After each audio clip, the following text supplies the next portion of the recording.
اگر وہ گورنر بنتے تو مجھے خوشی ہوتی۔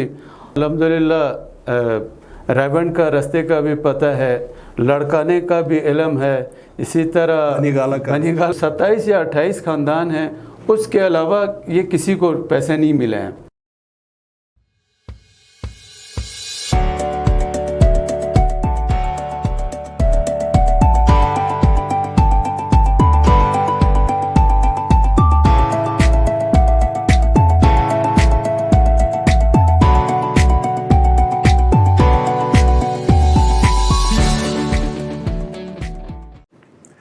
بسم اللہ الرحمن الرحیم۔ السلام علیکم، آپ دیکھ رہے ہیں GMN اور میں ہوں محمد عالم۔ پروگرام ہے ہمارے مہمان، اور آج ہمارے پروگرام میں ہمارے مہمان ہیں نوجوان سیاسی اور سماجی شخصیت نور حق اللہ۔ نور حق اللہ صاحب، آپ کو پروگرام ہمارے مہمان میں خوش آمدید۔ یہ بتائیں کہ آپ نے پہلی دفعہ 2020 میں جنرل الیکشن میں دیامر کے حلقہ 15 دیامر 1 سے الیکشن کانٹیسٹ کیا۔ آپ کے مقابلے میں اس حلقے سے بڑی سیاسی قداور شخصیات الیکشن لڑ رہی تھی، آپ نے ان کا بھرپور مقابلہ کیا اور تقریباً 1500 ووٹ آپ نے حاصل کیے۔ تو یہ کیسے ممکن ہوا کہ ایک نئے نوجوان کو حلقے میں جا کے، اتنی زیادہ آپ کی الیکشن کمپین بھی نہیں تھی، تو اتنے سارے ووٹ لینے میں آپ کیسے کامیاب ہوئے؟ بہت شکریہ عالم صاحب۔ سب سے پہلے آپ کا اور GMN کا میں بہت مشکور ہوں کہ آپ نے مجھے موقع بخشا۔ رہی جہاں تک اتنے ووٹ حاصل کرنے کی بات، میرے والد صاحب آپ کے علم میں ہے، جیسے گلگت بلتستان کے پہلے چیف انجینئر تھے، مختلف وہ ڈسٹرکٹس میں رہیں، دیامر سے ہٹ کے پورے گلگت بلتستان میں ان کی خدمات تھیں، اور اس کے علاوہ ہمارے خاندان کی اور دوسرے لوگوں کی وہاں پہ علاقے میں کسی نہ کسی حوالے سے خدمات رہی تھی۔ اور جہاں تک تھوڑا سا لوگوں میں یہ شعور بھی آیا تھا کہ وہی پرانے لوگ، وہی پرانے چہرے تھے، انہوں نے سوچا شاید اس نئے نوجوان کو ہم آزما لیں، تو اس ہم نے کوشش بھی کی۔ لوگوں نے کہا کہ آزمائے ہوئے کو بار بار آزمانا حماقت ہے، تو اس نوجوان کو ہم آزمائیں۔ بالکل۔ اچھا، ہم نے سنا ہے کہ آپ کے چچا نے بھی بہت پہلے کسی زمانے میں الیکشن لڑا ہے اس حلقے سے۔ بالکل، میرے چچا شاہجہان جو آزاد حیثیت میں انہوں نے الیکشن لڑا تھا، بعد میں وہ پیپلز پارٹی میں بھی رہے، کافی عرصہ بہت ایکٹیو رہے ہیں، اور انہوں نے بھی الیکشن لڑا تھا، جبکہ اس وقت چلاس اور گوہر آباد کا ایک ہی حلقہ تھا، اور ماشاءاللہ انہوں نے اچھا کنٹیسٹ کیا تھا، تقریباً دوسرے تیسرے پہ وہ رہے تھے۔ رائٹ۔ تو حق اللہ صاحب، آپ یہ بتائیں کہ اکثر سیاسی پلیٹ فارم سے لوگ کوشش کرتے ہیں کہ کسی سیاسی پارٹی، وفاقی پارٹی کے پلیٹ فارم سے وہ الیکشن لڑے، تو آپ نے آزاد حیثیت سے الیکشن لڑا، تو آپ نے کوشش نہیں کی کہ کسی سیاسی پارٹی کا ٹکٹ ملے، یا وہاں پہ کوئی موقع نہیں ملا؟ آلریڈی پرانے کینڈیڈیٹ وہاں پہ مختلف پارٹیوں کے موجود تھے الیکشن میں۔ بات ایسی نہیں ہے، ہمیں الحمدللہ ریونڈ کا رستے کا بھی پتہ ہے، لڑکانے کا بھی علم ہے، اسی طرح بنی گالا کا بھی پتہ ہے، تو یہ سارے راستے ہمیں علم میں تھے، لیکن ہم نے پاور پولیٹکس کی طرف نہیں گئے، ہم نے ایک جدوجہد مسلسل کی طرف گئے تاکہ پائیدار ایک چیز ہو۔ وہاں پہ یہ تھا کہ مطلب ایک حساب سے آپ نوکری سمجھ لیں، نوکری کے لیے بندہ جا سکتا ہے، کیونکہ آپ کا اپنا جو خیال یا آپ کا اپنا جو آئیڈیا وہاں پہ آپ نہیں کر سکے، کیونکہ ایک پارٹی کا مینیفیسٹو ہوتا ہے، وہ آپ کو ایک آرڈر دے دیتی، آپ نے اس کا حکم بجا لانا ہوتا ہے۔ اسی وجہ سے میں نے کہا کہ بھائی یہ جد و جہد مسلسل کی طرف چلوں، اور اس میں میرے ساتھ الحمدللہ بہت سارے ساتھی بھی ہیں، اور اللہ کا شکر ہے کہ معاملات بہتر ہے۔ ٹھیک۔ اچھا، ماشاءاللہ آپ پڑھے لکھے بھی ہیں، ایک اچھی پوزیشن میں اسلام آباد میں آپ ایک ادارے میں جاب کر رہے تھے، وہ جاب بھی آپ نے چھوڑ دی۔ اچھا، اس کے بعد آپ نے آ کے ٹھیکیداری شروع کی، آپ ٹھیکیدار بن گئے۔ تو کیا ٹھیکیداری میں آپ نے اتنے زیادہ پیسے کمائے کہ آپ نے سوچا کہ جناب ابھی کافی پیسے بن گئے ہیں تو اب مجھے الیکشن لڑنا چاہیے، کیونکہ الیکشن تو بغیر پیسوں کا لڑنا ممکن نہیں ہے، تو پیسے والے لوگ ہی الیکشن لڑ رہے ہیں، تو کیا یہ کانسیپٹ لے کے آپ الیکشن میں گئے، یا پھر کوئی اور آپ کا نظریہ تھا کہ آپ اس فیلڈ میں آ گئے؟ بالکل، آپ نے بالکل بجا فرمایا۔ میرے حلقے میں، میرے پورے ڈسٹرکٹ میں، دیامر میں اور پورے گلگت بلتستان میں مجھ سے زیادہ لائق، قابل